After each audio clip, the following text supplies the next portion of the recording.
sistemnya bagi hasil ya. Jadi kalau misalkan untungnya kita untung bersama, kalau ruginya kita tanggung bersama. Betul banget. Assalamualaikum warahmatullahi wabarakatuh. Halo teman-teman, perkenalkan nama saya Nur Siti Zubaidah. Balik lagi ke podcast kita hari ini. Dan pastinya aku nggak akan sendirian dong. Aku bakal ditemani sama sejoli aku, yaitu Salsabila Zahra. Betul sekali. Halo teman-teman, mungkin kali ini kita bakal bahas topik yang sangat menarik ya, yaitu apa? Tentang ekonomi makro Islam. Nah, kalau kita dengar kata ekonomi, nggak semua orang atau yang masih awam tuh belum paham kan ya. Nah, kali ini kita akan bahas tuntas semuanya dalam podcast kita hari ini. Dari dasarnya dulu kan yang pasti ya. Iya dong. Wah, seru nih. Nah, pasti kalau misalkan kita dengar kata ekonomi makro, pasti yang ada di pikiran kalian tuh ada kayak inflasi, pertumbuhan ekonomi, kebijakan moneter, fiskal, dan lain-lainnya. Tapi kalau kita tambahkan kata Islam, apa sih, Cak? Kalau ekonomi makro Islam itu punya konsep yang sangat unik ya dibanding dengan ekonomi konvensional. Jadi enggak cuma fokus ke pertumbuhan, tapi juga keadilan, kesejahteraan sosial, dan juga keberkahan. Nah, betul banget. Nah, sebelum kita masuk lebih dalam dari topik kita itu harus bahas dulu tentang prinsip-prinsip dalam ekonomi Islam. Nah, dalam Islam kan ekonomi itu harus berlandasan syariah, yang berarti harus berlandasan Al-Quran dan hadis.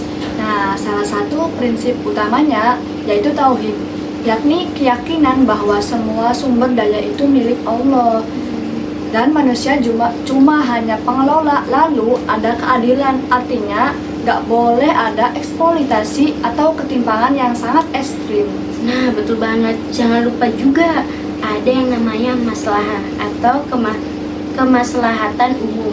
Artinya, kebijakan ekonomi harus memberikan manfaat bagi semua orang, bukan cuma segelintir orang-orang elit. Betul banget. Makanya dalam ekonomi Islam ada larangan riba, gharar atau ketidakpastian berlebihan, dan maisir yaitu judi.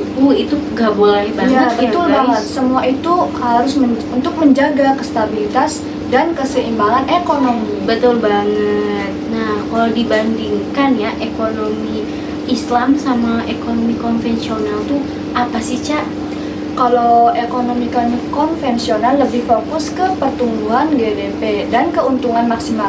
Sementara ekonomi Islam lebih menekankan distribusi yang adil dan kesejahteraan sosial. Terus dalam ekonomi Islam, kebijakan fiskal lebih diarahkan ke pengelolaan zakat, wakaf, infak, bukan sekedar pajak dan uang negara saja.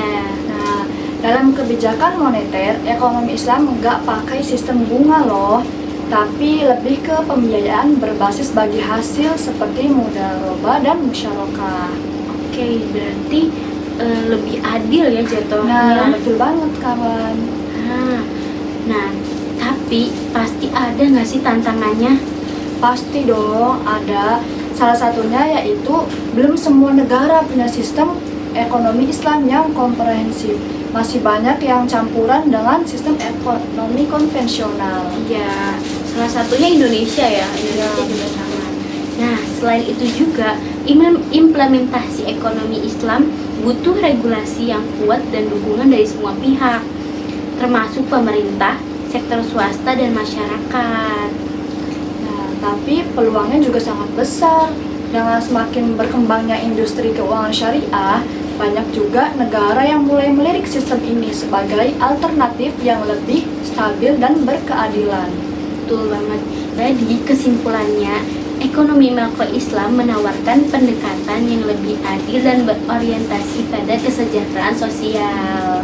Tapi implementasinya juga butuh dukungan kebijakan dan kesadaran dari masyarakat juga. Nah, betul banget. Jadi buat kalian yang mau ngerasa lebih adil, itu kita harus mengembangkan sistem ekonomi Islam. Ya mungkin di deretan Indonesia ini belum banyak yang memakai, tapi kalau kita dorong pasti bakal lebih adil ya. Dan juga nah, kalau misalkan di ekonomi Islam itu kan sistemnya bagi hasil ya.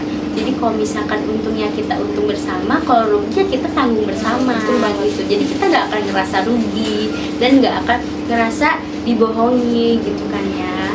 Terus bukan yang satu pihak, tapi kita bakal bersama-sama gitu. Terus nggak ada bunga ya guys.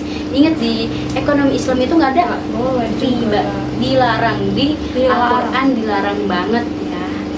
Nah gimana guys topik hari ini, seru banget kan? Ini Pasti tuh dong.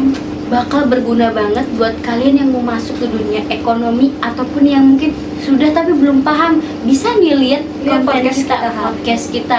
Ini sangat membantu banget buat yang dasar-dasar ya.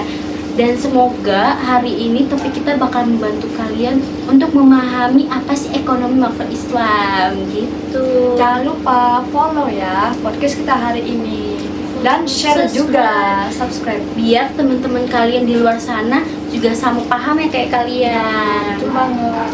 Oke, jangan lupa ya subscribe, share, dan komen. Komen. Bye-bye, terima kasih. Wassalamualaikum warahmatullahi wabarakatuh. 지가방 안엔 굳은 다짐이 더 backpacker 우리는 backpackers yeah we the backpacker 내가 묻은 신발이 바래져도 backpacker 우리는 backpackers 출발은 언제나 겁없이